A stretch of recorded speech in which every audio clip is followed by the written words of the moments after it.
पहले की बात है, सरयू नदी के किनारे अयोध्या नाम का एक सुंदर राज्य था। अयोध्या के राजा थे राजा दशरथ। उनकी 3 रानियां और 4 पुत्र थे, राम, लक्ष्मण, भरत और शत्रुघ्न। जब राजा दशरथ ने राम को राजा बनाने की घोषणा की, तब सभी लोग बहुत खुश हुए, लेकिन रानी कैकेयी खुश नहीं थी। महाराज, क्या आपको याद है आपने मुझे 2 वचन दिए थे? आज उन वचनों को पूरा करने का समय आ गया है।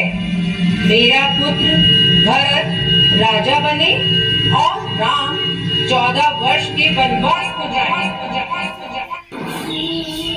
राजा दशरथ की आज्ञा पाकर राम और लक्ष्मण सीता के साथ 14 वर्ष के वनवास के लिए चले गए।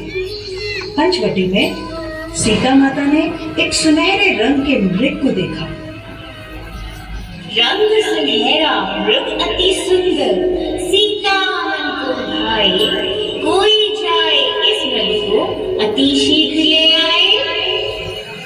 सीता माता की इस बात को सुनकर श्री राम मृग की खोज में जंगल की ओर निकल गए।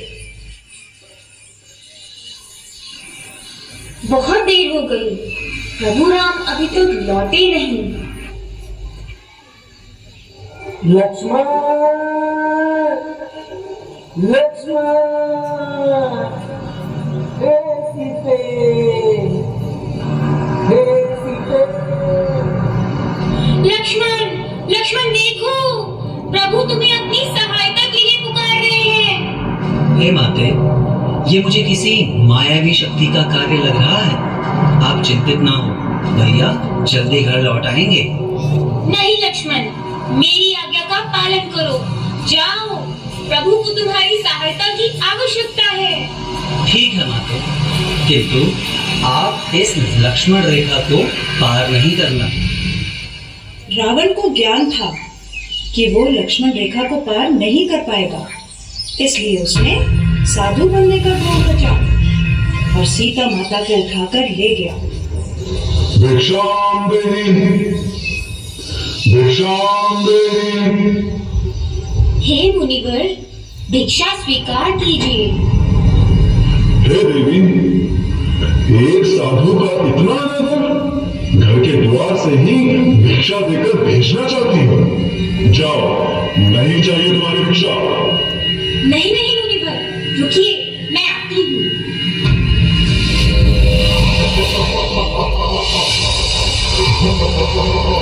बचाओ, बचाओ, बचाओ, भैया लक्ष्मण, प्रभु राम, बचाओ, बचाओ, मेरे नाथ, मुझे बचाओ।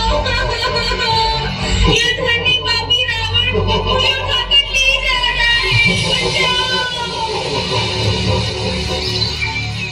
राम और लक्ष्मण सीता माता को कुटिया में ना पाकर बहुत चिंतित हुए और उनकी खोज में निकल गए।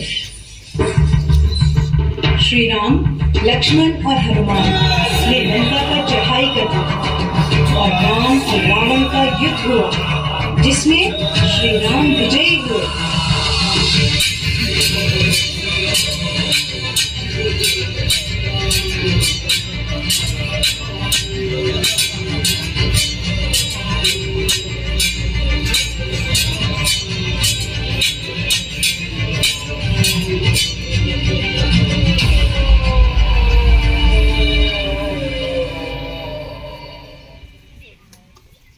इसलिए इस दिन को विजयदशमी कहा जाता है।